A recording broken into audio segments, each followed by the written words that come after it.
ആൻ്റണി രാജുവിൻ്റെ ഷഡ്ഡി കേസിൻ്റെ വിധിയായിരുന്നു ഇന്ന് ഉച്ച കഴിഞ്ഞിട്ട് നെടുമങ്ങാട് കോടതി. അതായത് 3 കൊല്ലത്തെ തടവും പിന്നെ MLA സ്ഥാനം പോവും, അതേപോലെ തന്നെ 6 കൊല്ലത്തിന് മത്സരിക്കാൻ പറ്റില്ല. അപ്പോൾ ഇയാൾ പറഞ്ഞ എന്താ, ഞാൻ നിരപരാധിയാണ്, ഒരുപാട് നിരപരാധികൾ ഇന്ത്യൻ കോടതികളിൽ ശിക്ഷിക്കപ്പെട്ടിട്ടുണ്ട്, അതിൽ അവസാനത്തെ ആളാണ് ഞാൻ, ഇത് രാഷ്ട്രീയ പ്രേരിതമാണ്.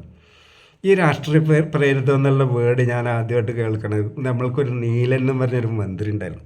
ഇയാളൊരു വനിതാ ഓഫീസറാണ്, ഫോറസ്റ്റ് ഓഫീസറാണ്, ബാക്കിൽ കയറി പിടിച്ച് ഏതോ TBയിൽ വെച്ച് ഇയാൾക്ക് പെട്ടെന്ന് വികാരം നിയന്ത്രിക്കാൻ പറ്റിയില്ല, അങ്ങനെ സംഭവിച്ചാണ്, കേസായി, പ്രശ്നമായി. അപ്പോൾ ഇയാൾ പറഞ്ഞാണ് ഈ കേസ് രാഷ്ട്രീയ പ്രേരിതമെന്ന്.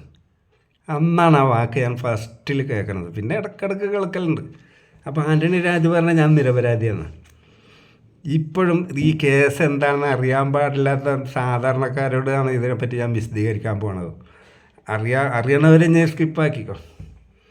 അതായത് ഒരു ഓസ്ട്രേലിയൻ പൗരൻ 90കളിൽ തിരുവനന്തപുരം എയർപോർട്ടിൽ വന്ന് ഇറങ്ങുകയാണ്. ഇയാൾ വന്ന് ഇറങ്ങി, ഇയാളെ അവിടെ നിന്ന് ഹഷീഷിൻ്റെ പറഞ്ഞ് മയക്കുമരുന്ന് ഷഡിൻ്റെ ഉള്ളിൽ ഒളിപ്പിച്ചു കൊണ്ടുവന്നതിന് പിടിക്കുക. അങ്ങനെ കേസായി, ഇയാൾ തടവിലായി. കേസ് നടന്നുകൊണ്ട് നിൽക്കുമ്പോൾ ആൻ്റണി രാജു ജൂനിയർ വക്കീലാണ്. അപ്പോൾ ഈ ഷഡിൻ്റെ ഉള്ളിലല്ലേ ഒളിപ്പിച്ചത്. അപ്പോൾ ഈ ഷഡ് സീസ് ചെയ്ത് കോടതിയിൽ ബന്ധവസിൽ വെച്ചിട്ടുണ്ട്, തൊണ്ടിയിൽ പെട്ട സാധനം.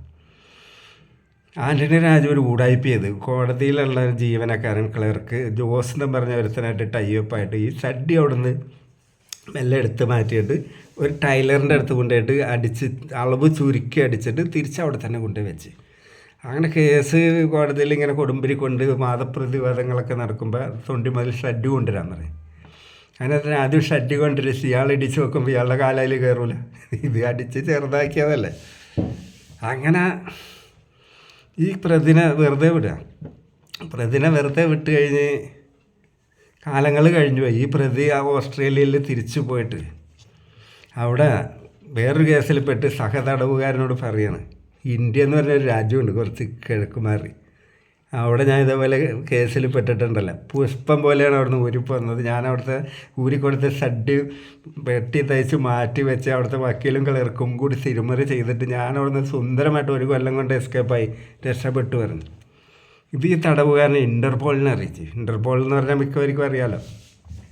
ഇൻ്റർപോൾ കേരള പോലീസിന് വിവരം കൊടുത്ത് അങ്ങനെ ഇവിടെ കേസ് രജിസ്റ്റർ ചെയ്ത് അന്വേഷണമൊക്കെ തുടങ്ങി. അപ്പോൾ ഇയാൾ സ്വാധീനം ഉപയോഗിച്ച് കുറേ നാളൊക്കെ ഇങ്ങനെ ഉരുട്ടി നടന്നു. പക്ഷേ ഹൈക്കോടതിയിൽ കേസ് റദ്ദാക്കാൻ വേണ്ടി ഇയാൾ ആപ്ലിക്കേഷൻ കൊടുത്ത് ഹൈക്കോടതി വിസമ്മതിച്ച്.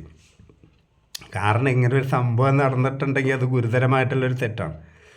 ഈ കോടതിയിൽ വരെ ജനങ്ങൾക്ക് വിശ്വാസമില്ലാണ്ടാവില്ല. ഒരു തൊണ്ടി മുതൽ കോടതിയിൽ നിന്ന് അടിച്ചു മാറ്റി തിരുമറി ചെയ്ത് ട്രൗസർ വെട്ടി തയ്ച്ച് ഷഡ്ഡി ചെറുതാക്കി എന്ന് പറഞ്ഞാൽ നിസ്സാര കാര്യമല്ല. അതും വിദേശ രാജ്യത്തുള്ള ഒരു പൗരൻ, അവൻ ചിന്തിക്കൂലേ ഇവിടെ കുറച്ച് കാശ് മുടക്കുക എന്തു നടക്കുമെന്ന്.